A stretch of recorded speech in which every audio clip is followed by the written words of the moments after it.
14 Februari ini kalau sahabat pemilih kaula muda pasti oh itu pas hari Valentine gitu. Kelelahan misalnya menghitung atau dengan berbagai jenis surat suara itu. Secara prinsip sistem pemilunya perlu disadari dan diketahui pemilu itu kan bahasanya gawe terbesar kedua setelah perang.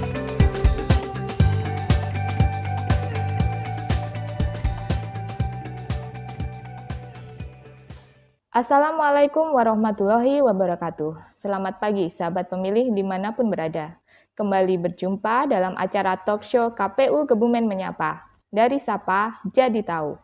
Saya, Dia Ayu Kartika Dewi, akan memandu Anda dalam obrolan dan bincang-bincang menarik seputar kepemiluan. Nah, sahabat pemilih, pelaksanaan pemilu serentak 2024 kian dekat. Beberapa kali pemerintah dalam hal ini Kemendagri bersama Komisi 2 DPR RI, juga penyelenggara yaitu KPU, Bawaslu, serta DKPP menggelar ajang rapat dengar pendapat untuk membahas tentang pemilu serentak 2024 ini. Nah, RDP terakhir dilaksanakan pada 24 Januari kemarin, yang hasilnya menyepakati tentang bahwa pemilu 2024 akan dilaksanakan pada tanggal 14 Februari. Sementara Pilkada serentak 2024 akan dilaksanakan pada 27 November di tahun yang sama. Nah, sahabat pemilih, bagaimana KPU Kebumen menyikapi hasil dari ADP ini? Untuk itu, di studio telah hadir Ketua KPU Kebumen, Bapak Yulianto, bersama anggota KPU Kebumen, Divisi Sos Diklih Parmas dan SDM, Bapak Agus Hasan Hidayat. Selamat pagi, Bapak Yuli dan Pak Agus.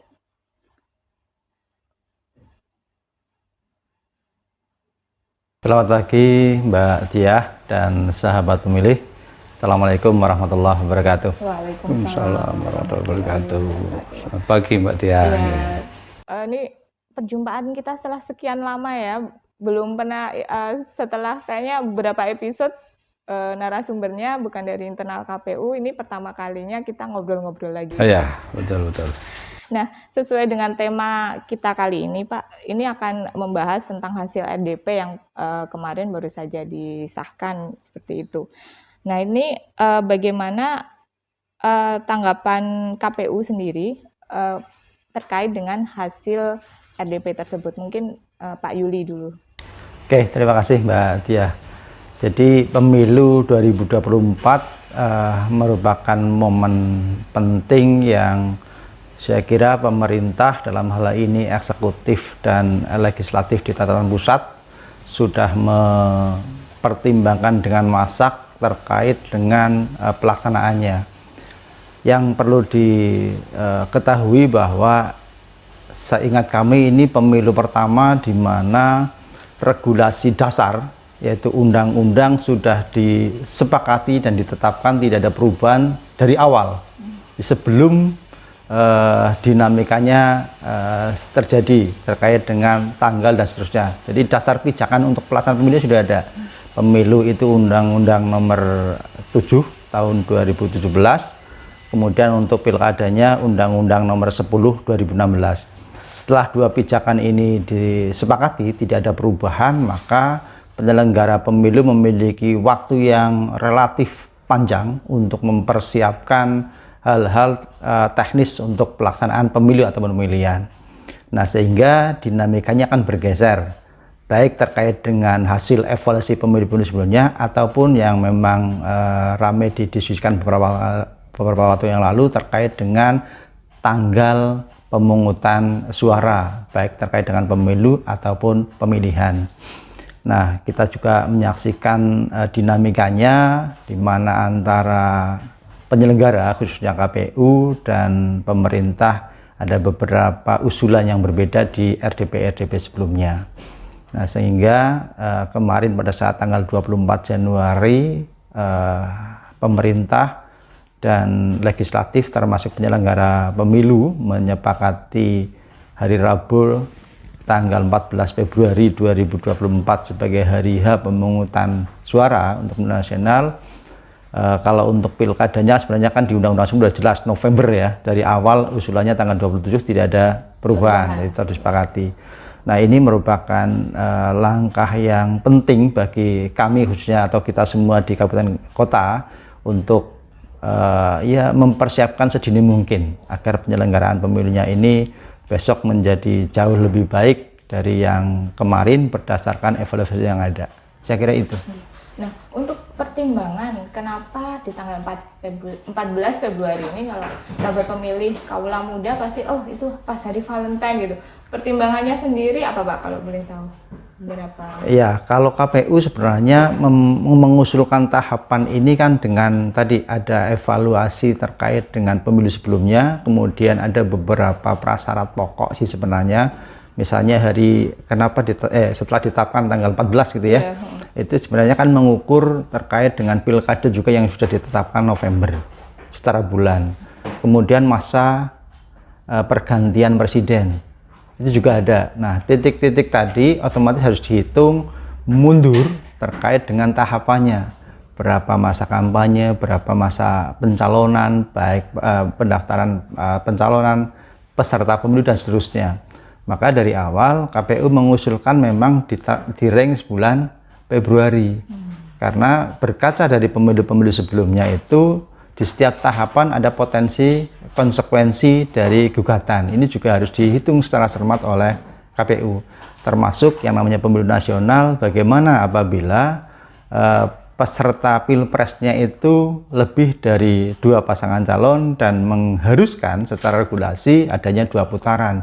Ini pun harus dihitung dengan cermat sampai nanti pemenangnya tidak melewati masa pergantian pemimpinan nasional. Ini yang menjadi pertimbangan KPU. Saya kira lebih ke situ, bukan ke hal-hal yang tadi hari Valentine ya Pak. Valentine. Jadi memang sudah dipikirkan matang-matang setiap tahapan, bahkan hingga ke gugatan akan mempunyai spare waktu yang cukup hingga untuk dilaksanakan. Iya, termasuk juga sebenarnya usulan-usulan publik kan juga dihitung. Misalnya kemarin ada usulan dari pemerintah bulan Mei gitu ya, masa kampanye di masa bulan Ramadan dan Lebaran ini juga dari peserta pemilu kan juga mengusulkan hal yang berbeda. Ini juga saya kira menjadi pertimbangan semua pihak dari RDP sebelumnya. Saya kira itu. Ya. Lalu sebagai ketua KPU di tingkat kabupaten ini, khususnya Kabupaten Kebumen, apa langkah-langkah untuk memfollow up hasil RDP tersebut?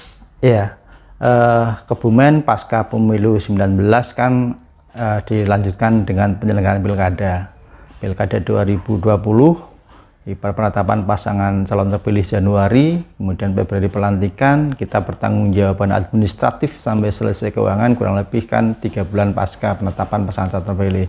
Terus kita clearkan dulu, selesai, alhamdulillah selesai. Kemudian pasca itu KPU juga menindaklanjuti terkait dengan hasil evaluasi internal KPU dan internal yang berefek ke stakeholder maksud saya. Nah, ini kita sepakati bersama, maka ruhnya di pemilu selain menjalankan pemilu nasional kita juga pilkada. Nah, untuk pemilu nasional otomatis kita melakukan penguatan kelembagaan di internal KPU. Ya, saya kira nanti Pak Agus bisa menambahkan lebih banyak tadi hal-hal untuk penguatan lembaga. Untuk yang eksternal terkait dengan pilkada, salah satu yang kemarin menjadi konsen kita, kesepakatan di internal komisional bahwa kita berupaya mengusulkan adanya jalan cadangan ke pemerintah untuk pemilihan kepala daerah 2024. Sebagai bagian pertimbangan adalah pilkada itu nasional itu bagian dari agenda nasional yang sangat penting. Mau tidak mau harus dilakukan, yang pertama. Yang kedua, dengan kita ketahui bersama kapasitas fiskal Kebumen juga relatif terbatas, kemudian anggaran pilkada trennya juga naik karena ada standar-standar biaya operasional yang menjadi standarnya tidak hanya lokal, tetapi ada standar nasional yang berefek juga potensi kenaikan anggaran pilkada.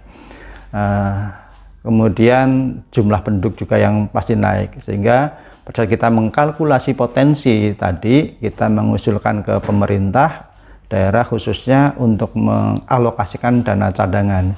Pilkada itu walaupun hari hanya 2024, bulan November 2024, tetapi anggaran pilkada potensinya akan dimulai dari tahun anggaran 2023 nanti, kemudian 2024 sampai ke 2025 awal. Jadi sebenarnya ada 3 tahun anggaran, tetapi pembebanannya lebih banyak di 2 tahun anggaran. Ini harus direspon oleh pemerintah agar kegiatan pilkada ini yang menjadi gawe nasional ini dapat terselenggara tanpa mengganggu proses pembangunan dan pelayanan masyarakat ya. Karena kalau hanya 1 tahun anggaran akan terjadi keterkejutan secara penganggaran. Iya, perencanaan pembangunan saya kira di situ. Sehingga di 2021 ya, 2021 pasca pilkada kita mengusulkan ke Pemkab terkait dengan tadi. Alhamdulillah responnya dari pemerintah atau eksekutif dan legislatif positif sehingga teraplikasi adanya cadangan. Nah, sisi yang tadi yang berikutnya ya kita persiapan di internal kelembagaan KPU. Jadi lebih ke penyusunan rencana anggaran dan biaya dan internal KPU seperti itu ya Pak? Iya, penguatan kapasitas internal KPU. Iya, baik Pak. Nah, saya akan beralih ke Pak Agus nih sebagai anggota Divisi Sosialisasi, Pendidikan Pemilih, Partisipasi Masyarakat dan SDM. Sangat panjang dan banyak programnya. gitu. Cukup disingkat harusnya. Iya Pak. Nah ini kalau bukan kalau ya, memang karena sudah ditetapkan 14 Februari, tahapan akan dimulai pada Juni tahun ini ya, 2022. Kalau nggak salah itu nanti akan regulasi segala macam, mungkin kemungkinannya akan dimulai pada pertengahan tahun ini seperti itu ya Pak. Nah ini kan pasti pertama kali yang mendapat beban berat adalah sosialisasi ya, karena harus mensosialisasikan regulasi dan sebagainya seperti itu. Nah itu bagaimana Pak tanggapan Pak Agus? Ya, jadi terima kasih Mbak Tia. Jadi sebenarnya posisi kita ini khususnya di tingkat kabupaten ini kan selaku eksekutor ya kebijakan dari KPU RI begitu. Ya, yang pertama itu tadi. Jadi kalau tadi informasi misalnya akan dimulai bulan Juni misalnya begitu. Ya, misalnya. Ini sih belum ditetapkan sebagai bentuk produk regulasi resmi kan. Jadi ada wacana, ada usulan tahapan itu hitungannya 20 bulan misalnya. Kalau 20 bulan ya berarti bulan Juni misalnya begitu, dari hari H yang 14 Februari itu misalnya. Tapi karena itu belum, sehingga yang kita sosialisasikan saat ini atau begini, dalam prinsip demokrasi ini yang ideal itu kan demokrasi partisipatif ini. Jadi semua rakyat dalam negara yang menganut sistem demokrasi itu, setiap perkembangan apapun dalam penyelenggaraan negara ini masyarakat harus terlibat. Salah satunya bidang politik misalnya. Nah, politik ini ada proses yang disebut dengan pemilu. Nah, segala isu perkembangannya, mulai tadi itu ada RDP dan semuanya itu secara konsep demokrasi partisipatif itu masyarakat harus tahu gitu. Nah, ini adalah bagian dari pihak-pihak stakeholder, salah satunya adalah KPU untuk bisa menginformasikan. Jadi bentuknya mensosialisasikan, oh ini sudah ada RDP yang menyepakati bahwa nanti pemilu hari H-nya itu 14 Februari 2024 misalnya gitu, dan kemudian yang pemilihan kepala daerah itu tanggal 27 November 2024 juga di tahun yang sama itu.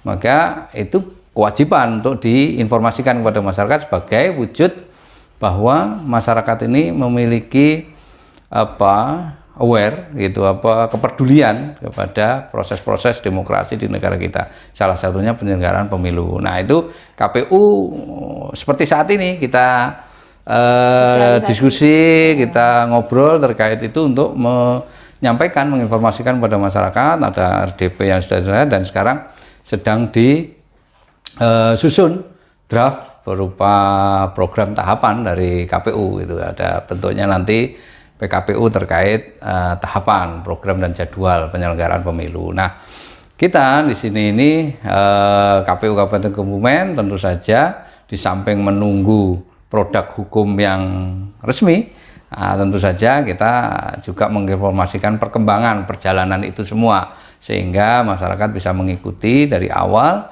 dan model demokrasi yang partisipatif itu harus terwujud karena masyarakat harus tahu bahwa semua proses yang dalam penyelenggaraan negara ini harus bisa diikuti oleh seluruh masyarakat, termasuk bagian kecilnya ya kedaulatan mereka dalam pemilu itu kan harus sejak awal mereka ketahui, kemudian menumbuhkan partisipasi. Maka KPU pun punya kewajiban untuk membangun budaya partisipatif, membangun kepedulian, kemudian membangun wawasan kecerdasan masyarakat dalam menggunakan kedaulatannya gitu. Karena dalam konstitusi kita kedaulatan tertinggi ada di tangan rakyat, salah satunya untuk memilih pemimpin dan wakil rakyatnya di legislatif. Seperti itu, Mbak. Jadi kita terus melakukan informasi perkembangannya. Iya. Kita wajib menyampaikannya kepada masyarakat. Betul. Iya. Jadi ini pemilu serentak 2024 ini kan ajang demokrasi yang sangat besar ya. Ini mungkin pertama kalinya serentak di tahun yang sama juga seperti itu. Banyak yang optimis, seperti kita tentunya akan optimis ya, tapi banyak pula yang pesimis gitu, seperti misalnya ini akan melibatkan selain puluhan juta mungkin penyelenggara juga memilih di saya itu totalnya 20.528 wakil rakyat dan 541 kepala daerah nantinya begitu. Nah, bagaimana nih di divisi sosialisasi gitu? Memberikan pengetahuan itu nantinya kepada sahabat pemilih, calon pemilih gitu, agar menjadi pemilih yang cerdas, katakanlah, yang artinya tidak hanya sekedar wah ini enaknya ini aja, atau benar-benar mengetahui pilihannya, seperti itu, Pak.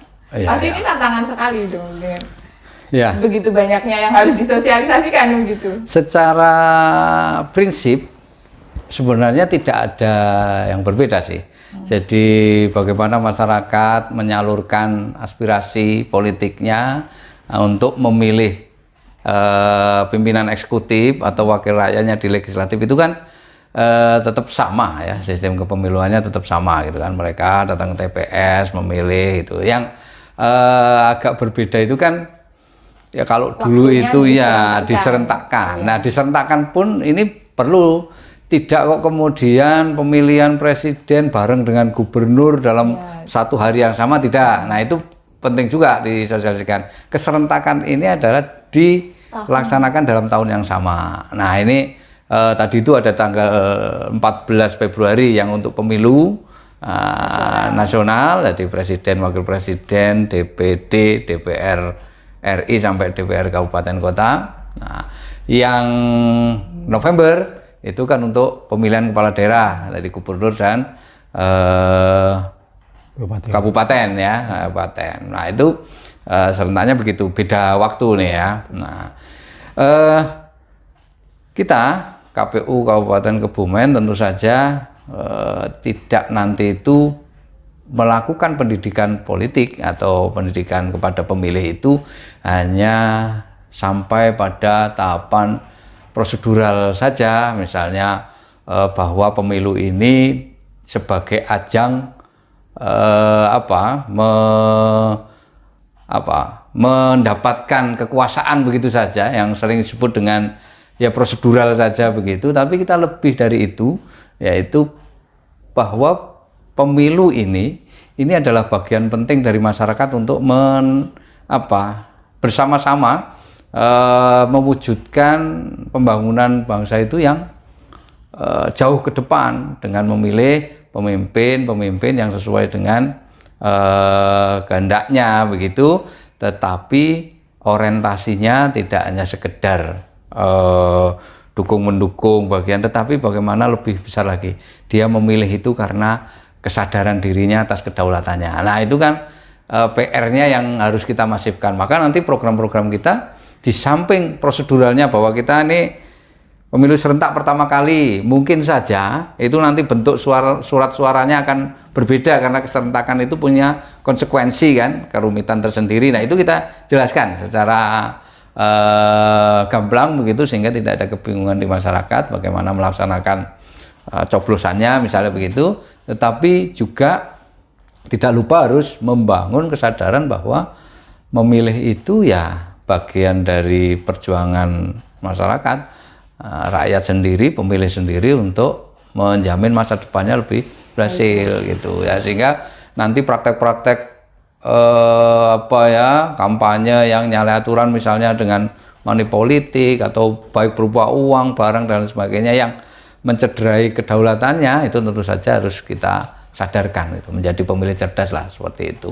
Nah, ini juga nanti misalnya terkait surat suara dan semuanya ini kan divisi ketua dan segala logistik ini juga nanti secara kolegial bareng dengan KPU Kabupaten Kebumen ini harus mampu itu mensosialisasikan kepada seluruh pemilih bahwa misalnya bentuk suaranya, tata cara memilihnya dan lain sebagainya itu kalau di tataran teknis proseduralnya. Saya kira itu mungkin nanti terkait logistiknya dan semuanya, berapa jumlahnya dan semuanya ini dengan Pak Ketua, yang dan divisinya yang pas gitu kan. Nah, itu.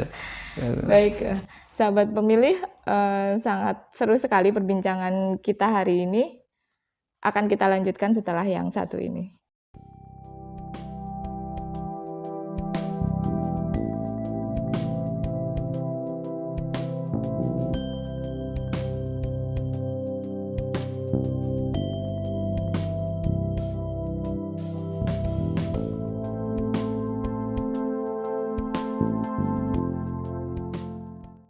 Masih bersama saya, Dia Ayu Kartika Dewi, dalam acara talk show KPU Kebumen Menyapa, dari Sapa Jadi Tahu.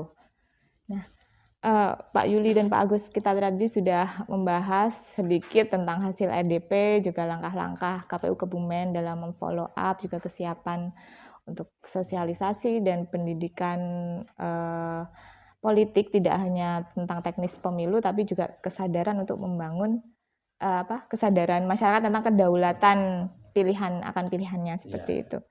Nah, selanjutnya untuk Pak Yuli nih, kita berkaca pada 2019 pelaksanaan pemilu nasional yang bisa dikatakan sukses, tetapi juga di sisi lain mempunyai tantangan dan kerumitan dan keeroran tersendiri. Nah, ini jika dilihat untuk potensi di 2024 ini akan seperti apa? Tentunya kan dengan segala sesuatu yang lebih besar, logistik yang lebih besar, SDM yang lebih besar dan sebagainya. Oke, ya, terima kasih. Jadi karena Jawa Tengah ya, 2018 ada Pilgub, 2019 Pemilu Nasional, 2020 khusus Kebumen Pilkada pemilihan bupati. Jadi 3 tahun yang sebenarnya di internal teman-teman ya KPU itu bisa membandingkan bagaimana Pilkada 2018 dengan Pilkada 2020, saya kira sudah berbeda karena di 2020 ada pandemi. Kemudian 2019 pemilu serentak nasional yang dengan 5 surat suara, dinamikanya begitu luar biasa gitu kan. Kemudian proses di lapangan juga menjadi tantangan tersendiri. Dengan sukses itu kan sudut pandangnya bisa bermacam-macam ya. Tanggung jawab ke KPU terkait dengan pergantian kekuasaan dan penyelenggaraan pemilu sudah terlaksana. Nah, kesempurnaan itu kan sesuatu yang menjadi keinginan semua pihak. Nah, sehingga evaluasi yang dilakukan oleh jajaran KPU dari pusat sampai daerah agar di pemilu selanjutnya menjadi lebih baik gitu ya, dengan kondisi yang mungkin tidak selalu sama, juga menjadi hal yang kita lakukan. Contoh di tataran lokal gitu ya, terkait dengan pilkada tadi sudah saya singgung bahwa pembiayaan juga menjadi satu hal yang penting. Yang berikutnya terkait juga dengan sarana prasarana pendukung juga menjadi bagian penting, harus kita komunikasikan karena bukan hanya menjadi gawainya KPU kan gitu ya. KPU adalah lembaga yang dipasrai, diamanati untuk menjalankan pilkada, tetapi ketersediaan sarana pendukung di Kabupaten Kebumen khususnya juga harus dikoordinasikan. Misalnya sederhana terkait dengan fasilitas untuk pemeriksaan kesehatan pasangan calon, ketersediaan gudang dan seterusnya, kemudian kesiapan SDM pendukung baik di tataran internal kita ataupun potensi penyelenggara di masing-masing jajaran atau tingkatan, itu juga perlu kita analisis. Di pemilu nasional itu beragam, terkait juga saran masukan bagaimana agar pemilu ke depan tidak lagi serumit 5 surat suara gitu ya. Itu juga lumayan juga menarik di media, sehingga KPU RI sudah melakukan simulasi beberapa kali. Yang terdekat dengan Kebumen itu di Magelang seingat kami. Dari berbagai desain surat suara disimulasikan, kemudian pada saatnya nanti akan diambil keputusan. Sehingga hari ini ya, kita semua sebenarnya mencermati berbagai informasi dari KPU RI terkait hasil dari desain. Ada yang pakai tulis, ada yang pakai coblos, ada yang 3 surat suara, ada yang 2 surat suara, dan seterusnya. Ini bagian bagaimana agar pemilu 2024 besok berjalan menjadi semakin lebih baik, lebih mudah dilakukan baik oleh pemilih ataupun oleh penyelenggara. Nah, karena perlu disadari dan diketahui pemilu itu kan bahasanya gawe terbesar kedua setelah perang. Ya, betul. Pengerahan baik terkait dengan orang ataupun logistik yang sangat besar. Maka pemilu ini memang ya harus dirancang dengan maksimal agar prosesnya bisa berjalan dengan maksimal. Karena tadi dokumennya luar biasa, orangnya juga luar biasa banyak dengan timeline yang ketat. Ya, timelinenya ketat. Contoh sederhana, kalau mau pemungutan suara tanggal 14 Februari, ya tanggal 13 itu kotak dan ubur rampenya sudah harus sampai di maksimal, ya minimal itu ya desa. Minimal, jadi pagi-pagi sudah sampai TPS. Kalau jarak kantor desa atau tempat penyimpanan logistik relatif dekat dengan TPS. Nah, kalau di dalam kotak ternyata surat suaranya belum ada, kan problem lagi. Jadi timeline dari awal perancangan sampai ke nanti distribusi sampai hari H itu sesuatu yang bahasa di kita sudah sangat ketat. KPRI kemarin pada saat RDP juga menyampaikan drafting kampanye kurang lebih 120 hari gitu kan. Kemudian pemerintah mencoba bisa nggak lebih pendek 90 hari. Nah, argumennya salah satu menjadi pertimbangan kan termasuk juga bagaimana proses pengadaan logistiknya. Nah, kan dari desain yang memang beberapa harus misalnya foto peserta kan harus persetujuan peserta pemilu kan, misalnya sampai desain dan seterusnya, sampai ke proses pengadaan dan distribusinya sampai ke tingkat di bawah. Nah, di bawah juga harus menghitung bagaimana proses penyiapan penerimaan, packing, sorting, dan seterusnya. Nah, hal-hal teknis seperti ini harus memang matang dari awal perencanaan. Di proses penyiapan pilkada pun kita mencoba mengkalkulasi, sampai hari ini masih mengkalkulasi berapa potensi pembiayaan dan item anggarannya. Itu juga berhitung sampai ke sana, kira-kira sekarang potensi besok pemilihnya berapa aturan TPS dalam kondisi normal, dalam kondisi pandemi, alternatif ini harus kita hitung. Sehingga di tataran teknis, kalau besok itu November pemilu kadanya, logistik pemilu nasional masih, kalau terjadi pemilu putaran kedua pilpres, bagaimana pada saat logistik ini juga masih ada di masing-masing gudang. Nah, ini juga harus kita komunikasikan tadi, karena gudang itu menjadi wilayah eksternal yang memang harus kita komunikasikan dari awal. Bukan hanya sekedar gudangnya, tapi bagaimana pengamanannya. Dari para pihak kan otomatis harus sudah mendeteksi potensi-potensi gangguan teknis terkait dengan penyiapan pemilunya.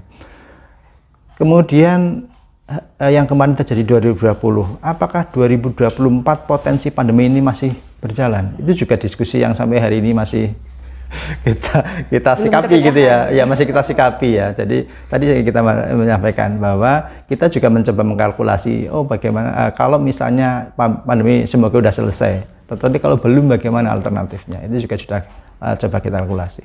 Saya kira itu. Tapi dari sekian tadi, KPU, dalam hal ini KPU dan juga stakeholder lain tentunya sedang membuat skenario paling efektif baik bagi penyelenggara maupun bagi pemilih seperti itu. Tapi optimis nggak akan berjalan, artinya sukses seperti itu loh, lancar dalam artian ya tidak akan misalnya berjatuhan korban seperti yang lalu-lalu seperti itu. Penyelenggara itu harus punya optimisme. Ya, pasti itu. Ya, tadi saya sama dari awal. Pertama, kita penyelenggara tahun 2024 itu sudah diuntungkan dengan kepastian undang-undang sebagai basis pokok. Ya, betul. dasarnya berjalan. Berikutnya punya ruang yang lebih luas untuk membuat aturan turunan, khususnya di peraturan KPU di pusat. Sehingga saya kira teman-teman di kabupaten kota saat ini sudah bisa berdiskusi, sudah bisa melihat, oh di PKPU sebelumnya yang tidak berganti sampai hari ini masih bisa dikaji. Kemudian kekurangannya di mana, yang perlu dipertahankan yang mana, yang perlu direvisi usulannya yang mana. Sehingga di basis regulasi menurut saya di periode besok mempunyai ruang yang cukup. Kemudian bagaimana penataan sumber dayanya. Maka KPU Kebumen sebagai bagian dari itu juga melakukan proses-proses penguatan kapasitas di internal. Baik penataan sumber dayanya kan pasti ada yang pensiun, ada yang pindah dan seterusnya. Hal-hal ini juga harus kita kaji dan kita siapkan. Sehingga teman-teman di semua jajaran KPU yang mencermati dinamika ini. Saya kira itu. Iya. Nanti akan beralih ke Pak Agus. Ini menyambung tentang SDM tadi. Kata Pak Yuli kan pemilu adalah kegiatan kedua terbesar setelah perang dalam hal sumber daya gitu. Dan ini divisi Pak Agus dalam wewenang Pak Agus nih tentang sumber daya yang akan mensukseskan atau terlibat dan dilibatkan dalam pelaksanaan pemilu 2024. Nah, kesiapannya atau Pak Agus punya bayangan sendiri atau akan bagaimana pengerahan SDM yang begitu besar khususnya untuk di Kabupaten Kebumen sendiri, Pak?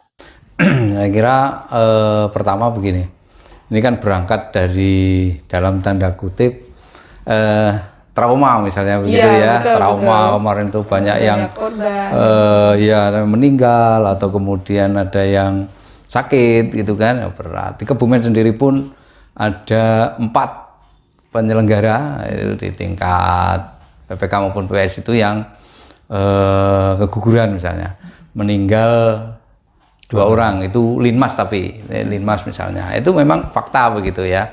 Nah maka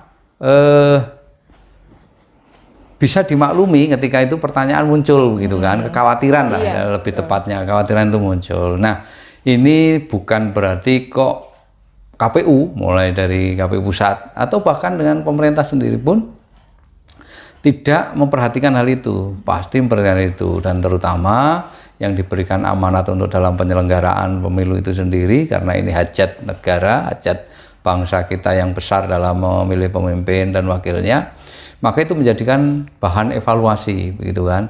Nah maka ada beberapa penyempurnaan seperti disampaikan oleh Pak Yuli tadi, ada bagaimana ini desain suaranya, desain surat suaranya begitu, dari pemilihnya mudah untuk melaksanakan hajatnya memilih, tapi juga di penyelenggara, nah, dalam hal ini tugas KPPS-nya itu juga tidak akan kelelahan misalnya menghitung atau dengan berbagai jenis surat suara itu. Secara prinsip sistem pemilunya sama saya kira gitu, karena undang-undangnya belum berubah tentang sistem pemilunya, tetapi ada nilai-nilai atau prinsip efisiensi, ada efektivitasnya, ada prinsip keamanan gitu ya, nanti ada tambahan ketika apalagi dalam masa pandemi begitu ya, keselamatan kesehatan itu juga bagian yang diperhatikan. Nah ini menjadi perhatian kita di tahun 2019 pun kita sudah melaksanakan itu, misalnya terkait pandeminya kita ada screening dan kemudian ada tes terkait pandemi COVID-nya begitu, sehingga penyelenggara itu memang benar-benar yang tidak terpapar ya, begitu kan. Nah itu adalah upaya. Nah di tahun besok karena bayang-bayang pandemi ini juga belum tahu selesai, tentu saja itu juga menjadi perhatian. Nah terus kemudian bagaimana teman-teman di penyelenggara di tingkat terutama yang di TPS itu nanti tentu saja kita mulai sosialisasikan bagaimana mereka bekerja itu juga secara efektif efisien. Jadi misalnya begini, ketika ada surat suara datang itu ada pembagian tugas, tidak semuanya begadang gitu ya, harus bikin TPS habis itu dengan dalih wah menjaga dan semuanya, atau malah nggak pulang terus di TPS jaga nggak tidur, malah ada yang menunggu sampai pagi dan kemudian langsung action begitu ya, bekerja. Ini kan hal-hal yang perlu kita sadarkan juga. Jadi harus betul-betul bagaimana memanajemen waktunya, memanajemen diri, kesehatannya, cukup istirahat dan lain sebagainya. Itu bagian dari evaluasi di tahun kemarin untuk memperbaiki di masa depan. Itu kesiapannya. Tetapi ada pula yang terpenting adalah kita juga perlu untuk dalam tanda kutip meremajakan pengetahuan. Jadi ini karena suatu yang baru, tetapi meskipun sistemnya sama, nanti tetap ada proses pencoblosan, ada rekapitulasi atau penghitungan di TPS-nya, maka itu tentu saja yang kemarin ada penggantinya misalnya. Ini juga harus dibekali sejak awal, sehingga salah satu sumber kelelahan yang menyebabkan timbulnya dalam tanda kutip korban kemarin itu adalah rasa panik atau kemudian kebingungan karena misalnya ada yang masalah di sana di TPS, apalagi besok itu keserentakan misalnya dengan bayang-bayang. Sebenarnya sudah dilalui dari kemarin, cuman ini keserentakannya kan disampaikan atau dilaksanakan dalam tahun yang sama begitu. Jadi kalau dari sisi penyelenggaranya ini hampir sama, cuma waktunya aja yang kemudian berbeda. Tetapi tentu saja karena SDM itu akan berganti gitu ya, dari yang mungkin yang sepuh sudah lagi ganti yang muda. Nah ini yang perlu di upgrade, ini pengetahuan itu. Jadi nanti sebelum ini pun KPU sendiri itu sudah merencanakan bagaimana memperbanyak dengan kelompok-kelompok masyarakat itu membangun semacam kursus atau pelatihan teknis menjadi penyelenggaraan pemilu atau penyelenggara pemilu begitu ya, baik penyelenggara atau penyelenggaraannya begitu. Nah beberapa kelompok masyarakat sekarang sudah banyak ke KPU untuk bersurat bagaimana untuk menyelenggarakan, KPU bisa memberikan ya semacam pelatihan kursus kayak gitu-gitu, dan kami malah senang gitu kan, sangat berterima kasih jika ada aware atau perhatian dari masyarakat, partisipasinya untuk berduyun-duyun menjadi penyelenggara pemilu, dan kita tentu saja menyambut dengan tangan terbuka begitu. Nah, itu bagian dari beberapa hal kesiapan terkait SDM lah begitu.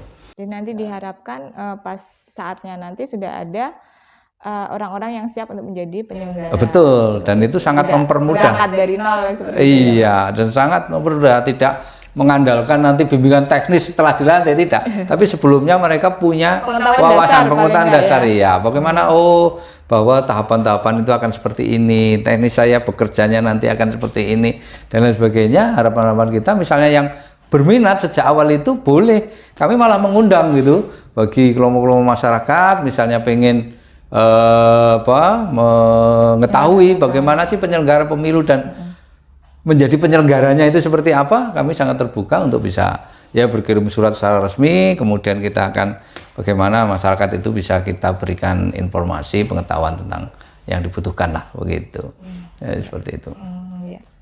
Baik Pak Agus, lalu menyambung ini mumpung di divisinya ya, tentang soal kampanye.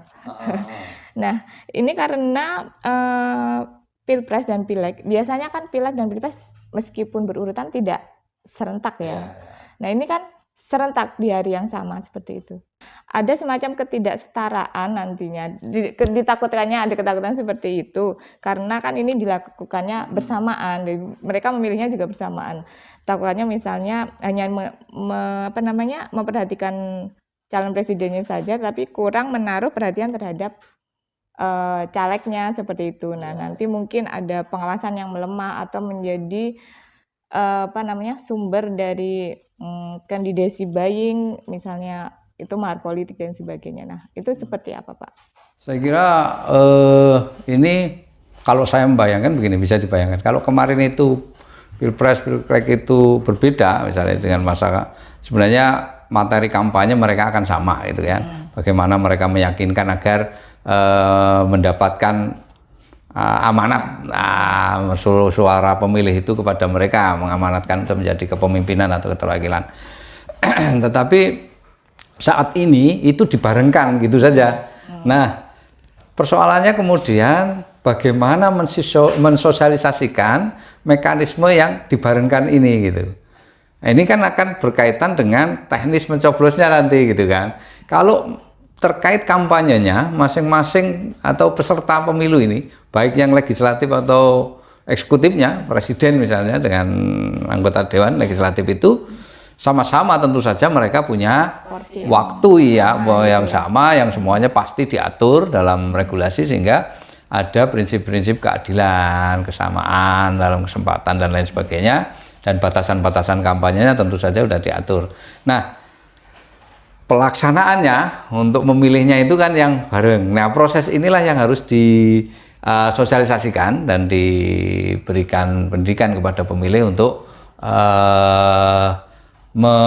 tidak kaget pada suasana yang baru gitu, sehingga nanti pun biasanya kalau surat-surat pilpres hanya gambar presiden, wakil presiden dengan berapa kandidat misalnya begitu, nah besok itu dalam suara menjadi berbarengan misalnya. Nah itu yang secara teknis itu bagian dari penyelenggara pemilu, dan tentu saja stakeholder lain untuk bisa memberikan sosialisasi itu. Sosialisasi itu tidak hanya beban KPU itu, stakeholder yang lain dalam regulasi sosialisasi pendidikan pemilih pun di kelompok-kelompok masyarakat saja, baik personal mau individu maupun kelompok masyarakat atau ormas itu punya, punya hak, punya peran juga untuk melakukan sosialisasi terkait penyelenggaraan pemilu begitu. Nah ini yang nanti secara sinergis kita akan sama-sama tentu saja harus ada effort ya, upaya lebih untuk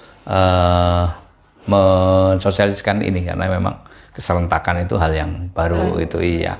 Nah, begitu. Mungkin bisa ditambahin Mas Juli, Pak Juli. Ya, ya tadi sebenarnya kalau di tataran kabupaten karena sifatnya kita kan menjalankan, ada ya saya kira kenapa disatukannya itu konsepnya sudah mempunyai alasan yang lebih strategis gitu ya. Apakah penguatan sistem presidensial dan seterusnya, itu kan lebih ke konsep memang yang menjadi ruangnya pembuat undang-undang. Kalau di bawah sih prinsipnya bagaimana agar mendorong pemilih itu untuk meningkatkan partisipasinya sih sebenarnya di situ. Mereka memilih memang karena sadar bahwa ruang untuk kontribusi terhadap perbaikan kehidupan ya di situ gitu kan.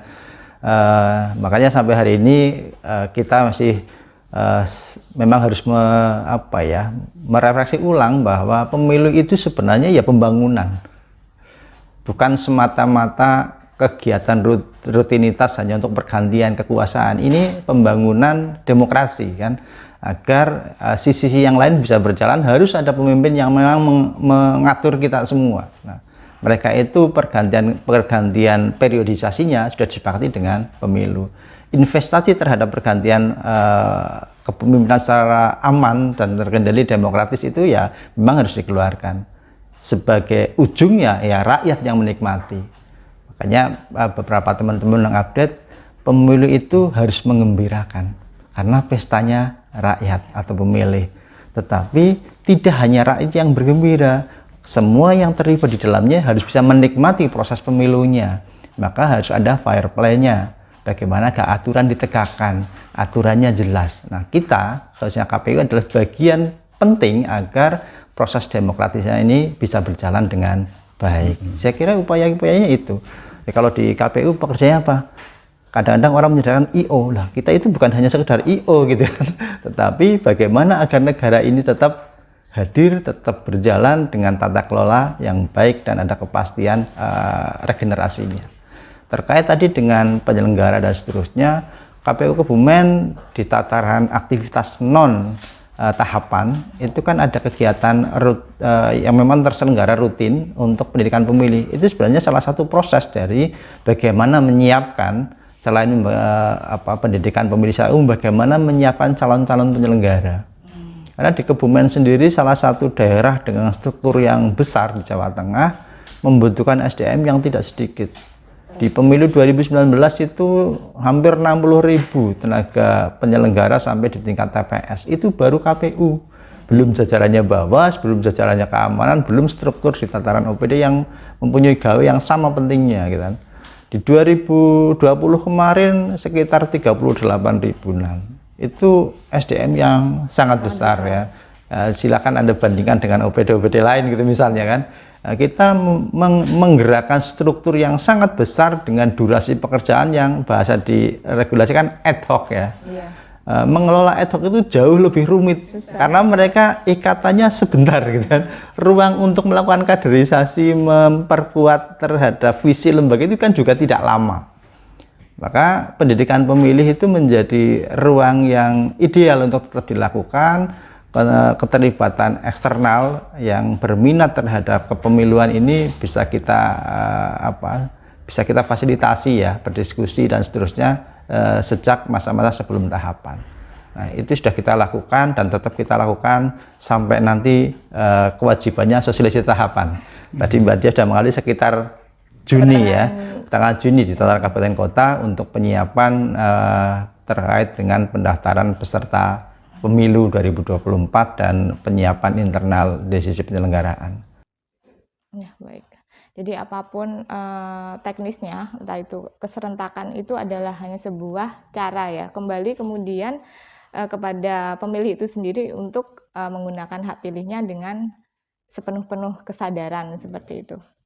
Nah, yang terakhir ini karena waktu ternyata setelah kita ngobrol kan keenakan udah sudah terlalu lama ini. Nah, yang terakhir saya akan bertanya bagaimana mungkin statement dari Pak Yuli dan Pak Agus untuk mewujudkan atau menyongsong pemilu dan pemilihan serentak 2024 ini agar berjalan dengan aman, tertib, lancar, serta menghasilkan produk pemilu yang amanah sesuai kehendak rakyat, khususnya untuk masyarakat Kebumen. Monggo dari Pak Yuli dulu mungkin. Iya, terima kasih. Jadi yang pertama, KPU sudah berupaya dari awal mensesuaikan terkait dengan tanggal pemungutan suara baik pemilu atau pemilihan. Berikutnya akan kita tindak lanjuti dengan informasi-informasi terkait dengan tahapan setelah dilakukan penetapan.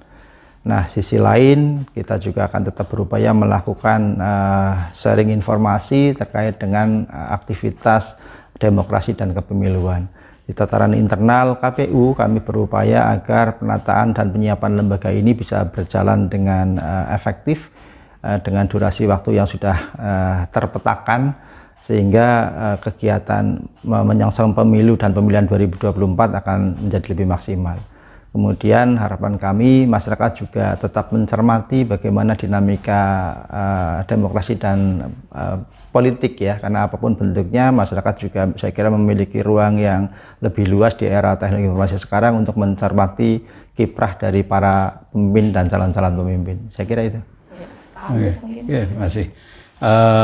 Kunci sukses penyelenggaraan itu tentu saja kepada stakeholder utamanya.